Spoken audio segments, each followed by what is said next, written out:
In this lesson, we're going to take a look at position time graphs and instantaneous velocity. Now remember, we know average velocity is equal to change in position divided by time. And we know what a position time graph tells us. If we look at a position time graph, it shows us how the object's position changes in time. And so if we have an object whose position isn't changing, there's no relationship between position and time, and so we get a horizontal line. Position isn't changing. Now if something is moving away from the motion detector, away from the reference point, then we get an upward sloping line. The position is increasing, it's getting farther from the reference point.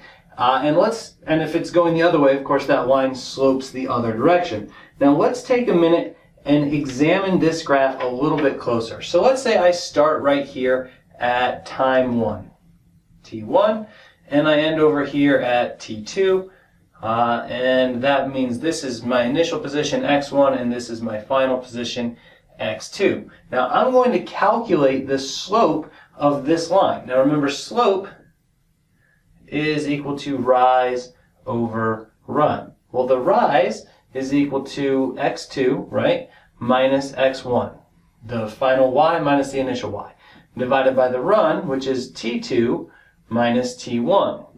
Well, that is simply displacement divided by time. And so we get is the slope of a position time graph is velocity. So slope equals velocity. Now you'll notice I didn't say average velocity, I said velocity. And that's because this allows us to introduce the idea of instantaneous velocity.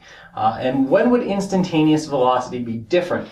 Well, it would be different if our velocity was changing. So if we had a position time graph, and we saw a couple of these in lab, position over here, time over here, that was curved.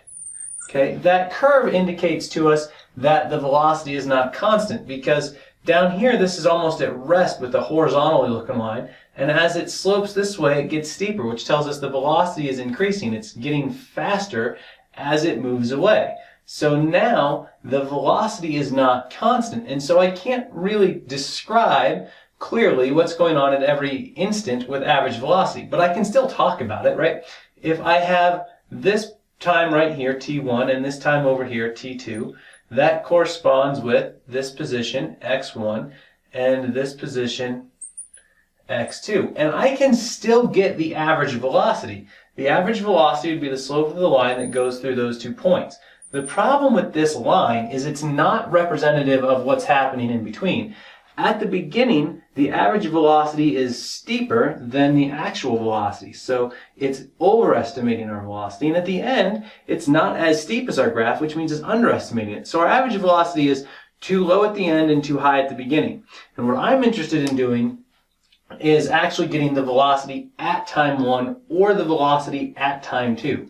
Now, we could make it a little bit better, right? Because we could bring t2 back over. So instead of looking at such a long time interval, we could look at a much shorter time interval. And now our line goes like this. And so it's closer to our initial velocity. It's still an average though. And so what we talk about doing is we talk about taking the limit as the change in time goes to 0 of delta x over delta t. And that allows us to find the instantaneous velocity. Now this is calculus, and we're not actually going to do calculus in this course, but if we let this squish down all the way until t2 approaches t1, that's what taking the limit means, then what we can actually do is find the slope of the tangent line. So slope equals velocity. If you use 2 times that are far apart, you're getting an average velocity. But if you let those times squish down to the same spot, then you're getting an instantaneous velocity. And so the slope at a point is the instantaneous velocity. The slope over a time interval is the average velocity.